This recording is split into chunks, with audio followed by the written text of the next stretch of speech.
Hello friends. आज इस video में हम जेबी गुप्ता के ट्रांसफार्मर सेक्शन से इम्पॉर्टेंट 25 एमसीक्यूज को करेंगे। जो सारे एमसीक्यूज है डिफरेंट एग्जाम जैसे कि गेट, ईएससी, पीएसयू और बाकी सारे एग्जाम्स में बहुत ही इंपॉर्टेंट होता है। तो चलिए वीडियो को शुरू करते हैं। तो इसमें पहला क्वेश्चन है, when a transformer is energise the transient current during first few cycle. First energise क्या होता है, तो फ्यू साइकिल्स में ट्रांजिएंट करंट क्या होता है, तो much higher than full load current होता है। होता है क्या दोस्तों कि ट्रांसफार्मर में जब हम लोग फर्स्ट एनर्जाइज करते हैं, वोल्टेज अप्लाई करते हैं, तो एक फ्लक्स फ्लो करता है। तो जो कोर में फ्लक्स फ्लो करता है उसके थ्रू सेकेंडरी वाइंडिंग में ईएमएफ डेवलप होता है और करंट फ्लो करता है। इस तरह से म्यूचुअल इंडक्शन के प्रिंसिपल पे एक ट्रांसफार्मर काम करता है। लेकिन क्या होता है कि जब स्टार्टिंग में इसको फर्स्ट एनर्जाइज किया जाता है, इसमें कोई रेसिडुअल वोल्टेज नहीं होता है, तो ये जो फ्लक्स सेटअप होता है उसका वैल्यू बहुत हाई होता है। क्योंकि फर्स्ट फ्यू साइकिल में क्या होता है कि सेकेंडरी में म्यूचुअल फ्लक्स डेवलप नहीं हो पाता है, तो इसके थ्रू एक हाई म्यूचुअल फ्लक्स फ्लो करता है फर्स्ट फ्यू साइकिल में। तो उसके उसके कारण क्या होता है कि करंट इसमें बहुत ज़्यादा हाई हो जाता है, तो much higher than full load current. उसके बाद क्या होता है कि ट्रांसफार्मर एक्शन आता है फ्यू साइकिल्स के बाद, और इसमें एक म्यूचुअल फ्लक्स डेवलप हो जाता है और सेकेंडरी में फ्लक्स डेवलप होता है। जो आपने पढ़ा था कि जो सेकेंडरी फ्लक्स जो है प्राइमरी फ्लक्स को अपोज करता है, तो उससे फ्लक्स का वैल्यू ओवरऑल कम हो जाता है, तो करंट का भी वैल्यू धीरे धीरे नॉर्मलाइज हो जाता है। लेकिन फर्स्ट फ्यू ट्रांजिएंट में करंट का वैल्यू इसलिए बहुत ज़्यादा होता है। तो इसमें डी ऑप्शन सही हो जाएगा। नेक्स्ट क्वेश्चन है, a single phase transformer is to be switched to the supply to have minimum inrush current, the switch should be closed at. तो कब क्लोज करना चाहिए, तो उसको मैक्सिमम सप्लाई वोल्टेज पे क्लोज करना चाहिए। नेक्स्ट क्वेश्चन है, the desirable properties of a transformer core material. Transformer core material का डिजायरेबल प्रॉपर्टी क्या होना चाहिए, तो हाई परमेबिलिटी होना चाहिए और लो हिस्टैरिसीस लॉस होना चाहिए। हाई परमेबिलिटी होने से क्या होता है दोस्तों कि जो फ्लक्स लिंकेज होता है बहुत अच्छा होता है, और कम रेसिडुअल फ्लक्स में ही जो ट्रांसफार्मर का जो फ्लक्स है ओवरऑल वो ये सेटअप हो जाता है। तो हाई परमेबिलिटी होना चाहिए और लो हिस्टैरिसीस लॉस होना चाहिए। तो इसके बारे में आगे हम देखेंगे। तो ये दोनों कंडीशन डिजायरेबल है।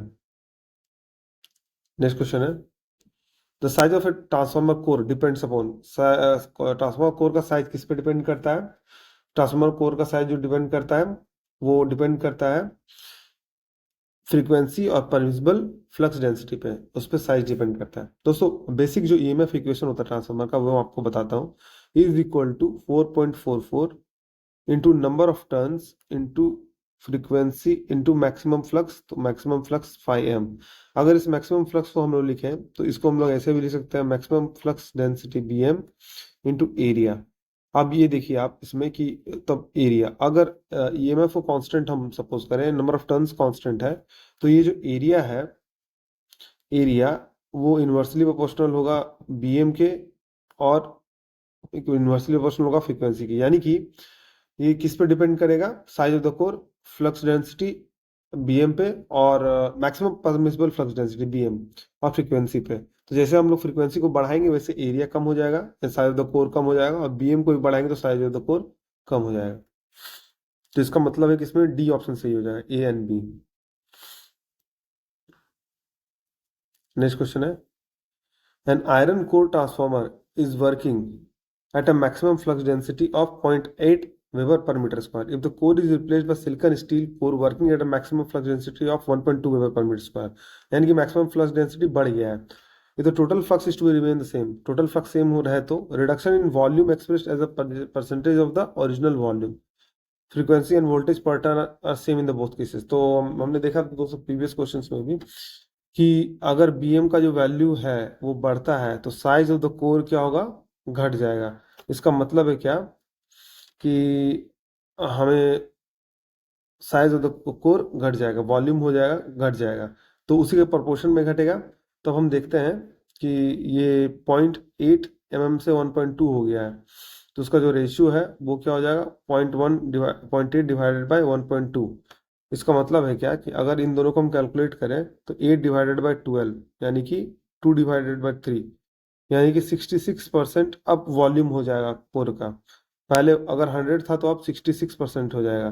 तो दोनों में डिक्रीमेंट मतलब डिक्रीज कितना हुआ है वो, तो 100 माइनस 66%, यानी कि टोटल 33%। तो इसका मतलब ए ऑप्शन सही हो जाएगा।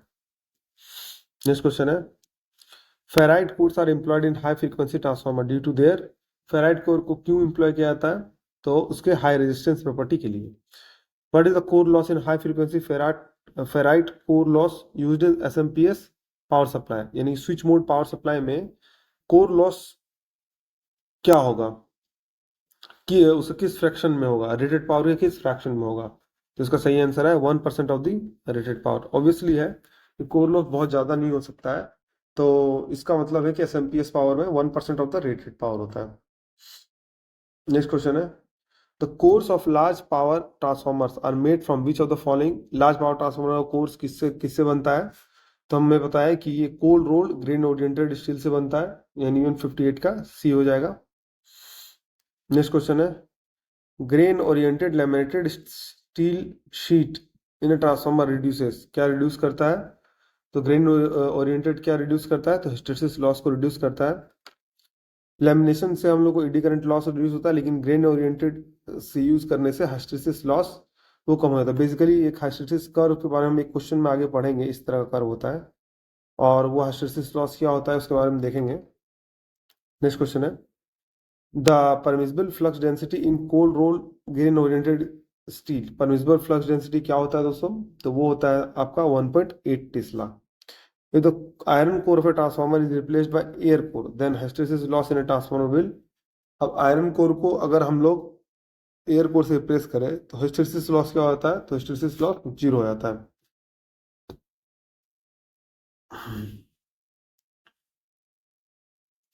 आइए दोस्तों इसके बारे में हम लोग देखते हैं कि हिस्टैरिसीस लॉस का कैसे फंक्शन करता है। देखिए, एक होता है हिस्टैरिसीस कर्व, इसके बारे में आपको बताता हूँ।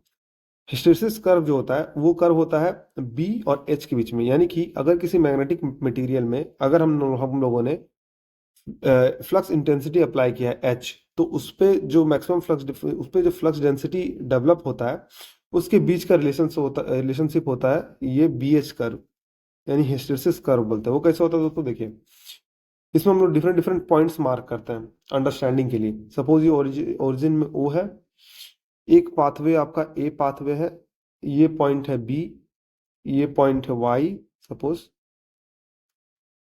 ये पॉइंट है जी, ठीक है। ये पॉइंट है सी, ये पॉइंट है डी, और ये तो वो था ही, ये पॉइंट है ई, ये पॉइंट है एक्स। देखिए होता क्या है कि अब हम लोग मैग्नेटिक फील्ड इंटेंसिटी किसी मैग्नेटिक मटेरियल पे अगर अप्लाई करते हैं तो वो एक कर्व फॉलो करता है, ये ओ ए स्टार्टिंग में, ठीक है। तो ओ ए बी ये कर्व एक फ्लो फॉलो हुआ, ठीक है।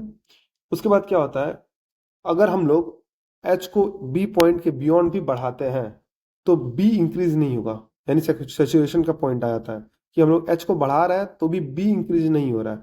उसका जो डायपोल है वो अलाइन हुआ, उसके बाद एक पॉइंट के बाद वो अलाइनमेंट नहीं होता है, और वो क्या होता है बी पॉइंट पे के बियॉन्ड एच बढ़ाने से बी भी नहीं बढ़ता है, ठीक है। एक पॉइंट ये हुआ।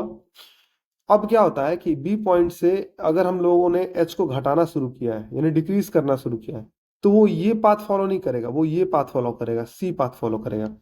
और इवन आप देखिए इस पॉइंट पे ओ पॉइंट पे अगर हम लोगों ने एच को जीरो कर दिया है, यहाँ पर जीरो कर दिया है, लेकिन बी का वैल्यू कुछ रहता है यहाँ पर सी, तो इसी को रेसिडुअल मैग्नेटिज्म बोला जाता है दोस्तों। इवन इफ एच को हम लोग जीरो कर दिया है, हम लोगों ने जीरो किया है, लेकिन जो हमारा बी है वो जीरो नहीं हुआ है ओ सी पॉइंट पे, इसको हम लोग कहते हैं रेसिडुअल मैग्नेटिज्म।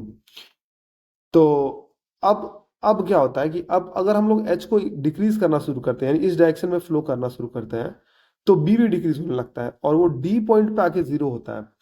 तो अगर हम वो रिवर्स डायरेक्शन में एच को अप्लाई किया है ओ डी, तब वो बी जीरो होता है। तो इसके लिए ओडी को क्या करते हैं हम लोग, कोर्सिव फोर्स बोलते हैं कि किस एच के नेगेटिव वैल्यू के लिए बी का वैल्यू जीरो हो गया है, तो उसको हम लोग कोर्सिव फोर्स करते हैं, ठीक है। देखिए अब इस क्वेश्चन में हम लोग आते हैं कि एयर क्या होता है। एयर में कोई रेसिडुअल मैग्नेटिज्म नहीं हो सकता है, तो इसी के लिए क्यों क्यों होगा, क्योंकि इसमें क्वेश्चन में बोला है कि हम लोग को आयरन कोर को एयर से रिप्लेस कर दिया गया, तो एयर में रेसिडुअल मैग्नेटिज्म नहीं होता है। उसके कारण क्या होता है कि ये जो हिस्टैरिसीस लॉस जो होता है वो नहीं हो जाता है, वो आयरन ये क्या होता है, हिस्टैरिसीस लॉस ट्रांसफार्मर में जीरो हो जाता है। तो ये फिनोमिना आपका था रेसिडुअल मैग्नेटिज्म और हिस्टैरिसीस लूप का। तो एयर कोर में रेसिडुअल मैग्नेटिज्म नहीं होगा, उसी कारण से क्या होगा, हिस्टैरिसीस लॉसेस नहीं होंगे।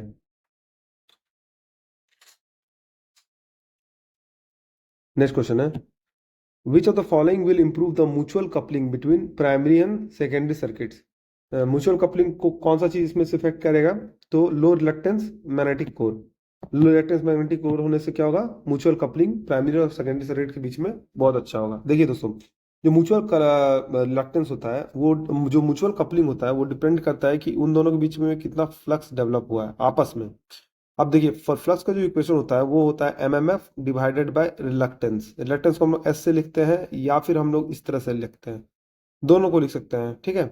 तो अब रिलक्टेंस अगर लो होगा तो दोनों वाइंडिंग्स के बीच में फ्लक्स जो है वो ज्यादा लिंकेज होगा, तो उससे क्या होगा, म्यूचुअल कपलिंग बढ़ेगा। तो डी ऑप्शन सही हो जाएगा। नेक्स्ट क्वेश्चन है, in order to reduce the hysteresis loss, hysteresis loss को रिड्यूस करना है तो क्या होगा इसमें, सिलिकॉन स्टील में भी use as a core material, B सही है। Why is the core of a transformer build up of laminations?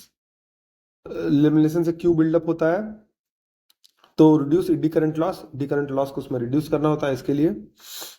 Next question है, when eddy current losses in a transformer reduce, तो क्या होगा, तो नंबर ऑफ सेकेंडरी वाइंडिंग नहीं, लेमिनेशंस are thin, जब लेमिनेशंस को थिन बनाया जाता है तब रिड्यूस होगा। होता क्या है दोस्तों, एडी करंट लॉस एक सर्कुलेटरी करंट लॉस होता है कि ट्रांसफार्मर है, उसको कोर में एक सर्कुलेटरी करंट फ्लो करने लगता है। अब अगर हम ट्रांसफार्मर कोर को लेमिनेट कर दे इस तरह से, आपने ट्रांसफार्मर कोर का ड्राइंग में कभी देखा होगा कि ये का ट्रांसफार्मर कोर है, तो इसको हम लोग क्या करते हैं, इसको हम लोग लेमिनेट कर देते हैं। लेमिनेट यानी कि ऐसे करके बहुत सारा स्टैक करके हम लोग बनाते हैं इस तरह से, इस तरह से लेमिनेट करके। तो ये लेमिनेशन बहुत थिन होता है, तो थिन होने से क्या होगा कि जो सर्कुलेटरी करंट है वो और भी कम हो जाएगा। तो इसके लिए हम लोग उसको लेमिनेशन को थिन बनाते हैं, डी ऑप्शन सही है। Transformer core laminations are coated with enamel rail in order to reduce, enamel layer से कोटेड किया जाता है किस चीज के लिए, तो लेमिनेशंस को ईच अदर से ये करने के लिए, इंसुलेट करने के लिए।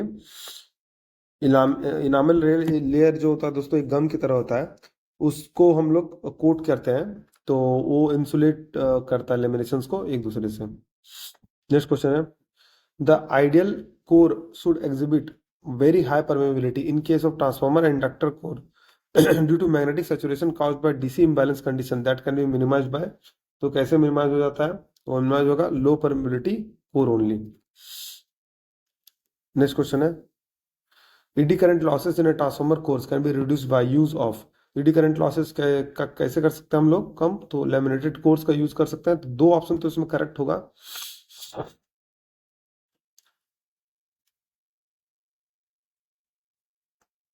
तो इसमें क्या हो जाएगा, एडी करंट लॉसेस को सॉलिड कोर से नहीं कर सकते, लैमिनेटेड कोर ही इसका पर्पस होता है, तो इसका ए ऑप्शन तो गलत हो जाएगा।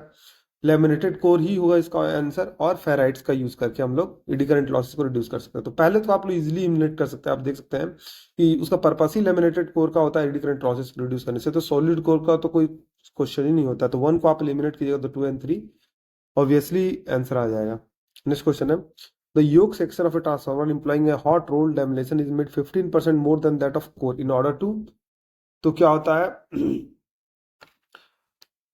इस तरह से करने से क्या होगा दोस्तों कि जो हमारा फ्लक्स सेटअप होगा वो थोड़ा कम हो जाएगा, और उससे क्या होगा, कोर लॉस या आयरन लॉस है वो कम हो जाएगा। तो इसका मतलब है क्या इसमें हो जाएगा, तो reduce magnetising current and iron loss in core, magnetising current reduce हो जाएगा अगर हम लोग योक के सेक्शन को ज्यादा बनाते हैं कोर के मुकाबले में। नेक्स्ट क्वेश्चन है, the joints in a transformer core laminations are staggered so as to, core के जो जॉइंट्स होते हैं लेमिनेट ट्रांसफार्मर कोर्स पे, वो स्टैगर्ड होते हैं, क्यों होते हैं, तो avoid continuous gap causing increasing magnetising current. तो देखिए, जो लेमिनेशन का कोर होता है वो इस तरह से होता है, तो इसमें जो ज्वाइंट्स होते हैं दोस्तों, उस ज्वाइंट्स को हम लोग एल शेप में अलग अलग तरीके से लगाते हैं। जैसे कि हम लोग एक शेप इस तरह का लेते हैं, ठीक है, और एक शेप इस तरह का लेते हैं। और इन दोनों को हम लोग बट ज्वाइंट करते हैं, यहाँ पर इसको बट ज्वाइंटिंग कहते हैं, इस पॉइंट पे और इस पॉइंट पे। और इसी तरह से एक दूसरे के ऊपर आप लोग 3D में देखेगा तो स्टैक करते जाते हैं, फिर एक दूसरा लेते हैं जो कि इसके ऊपर रहता है फिर से, आप 3D में देखिएगा, फिर उसके ऊपर एक और इस तरह से लेते हैं, इस तरह से बट ज्वाइंटिंग करते हैं, फिर एक और लेते हैं इस तरह से, फिर उसके ऊपर इस तरह से लेते हैं। तो इस तरह से हम लोग बट ज्वाइंटिंग करते हैं कोर में। तो उससे क्या होगा, तो continuous gap causing increase in magnetising current, continuous gap जो है वो नहीं रहता है इसमें।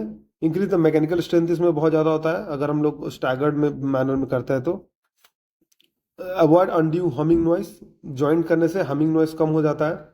Facilitate assembly of core after putting reform coil in the core, ये भी सही है, तो इसमें ई ऑप्शन सही हो जाएगा, all of the above. Next question है, in a core type single phase transformer steel core is assembled by staggering butt joints. मैंने पहले ही कहा था कि देखिए ये बट जॉइंट्स इसे बोला जाता है, स्टैगर तरीके से किया जाता है। Wire figure the purpose service set to be, तो इसका क्या पर्पस होता है, तो पहला क्या हो जाएगा इसमें दोस्तों, पहला हो जाएगा इसमें हम लोग अवॉइड कंटिन्यूअस एयर गैप, बिल्कुल सही है। Preventing loss of mechanical strength, ये भी सही है। रिड्यूसिंग ईडी करंट लॉस, ये सही नहीं है। आप इसको किसी भी तरीके से लगाते हैं ईडी करंट लॉस रिड्यूस होता है, क्योंकि दोनों लेमिनेशन का ही पार्ट है, तो इससे ईडी करंट लॉस में कोई फर्क नहीं पड़ेगा। तो मेन पर्पस हमारा होता है कंटिन्यूअस एयर गैप को अवॉइड करना है, मैकेनिकल स्ट्रेंथ के लॉस को अवॉइड करना है। तो इसमें ए और बी ऑप्शन सही हो जाएगा, यानी ए और 1 एंड 2 ऑप्शन सही हो जाएगा।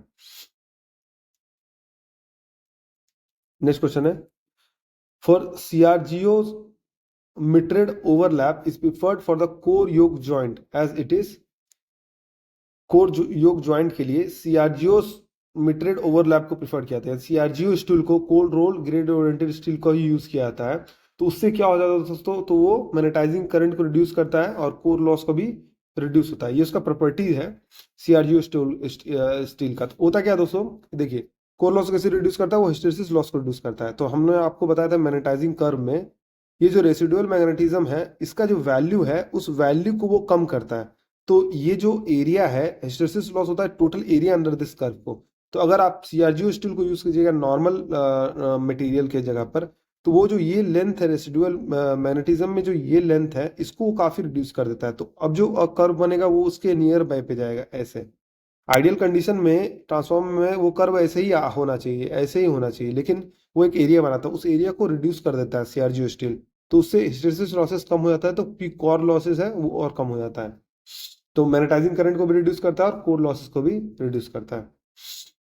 मैग्नेटाइजिंग करंट को कैसे रिड्यूस करता है कि कम से कम रेसिडुअल मैग्नेटिज्म में फ्लक्स सेटअप हो जाता है। तो इसका ए ऑप्शन सही हो जाएगा। नेक्स्ट क्वेश्चन है, the degree of mechanical vibrations caused by core लैमिनेशंस in a transformer depends upon. Degree of mechanical vibration किस पे डिपेंड करता है, तो साइज ऑफ द लेमिनेशन पे, बिल्कुल सही। गेज ऑफ द लेमिनेशन पे, बिल्कुल सही। Tightness of the clamping, clamping कितना टाइट है, तो उस पर हमिंग डिपेंड करता है। तो इसका मतलब है कि डी ऑप्शन सही हो जाएगा। नेक्स्ट क्वेश्चन है, the leakage flux of primary and secondary windings can be reduce by to the minimum by. Leakage flux को कैसे रिड्यूस कर सकते हैं मिनिमम में, तो winding primary and secondary coils upon upon each other coaxially, coaxially अगर एक दूसरे के ऊपर हम लोग ये करते हैं माउंट करते हैं, तो उससे लीकेज फ्लक्स कम हो जाता है।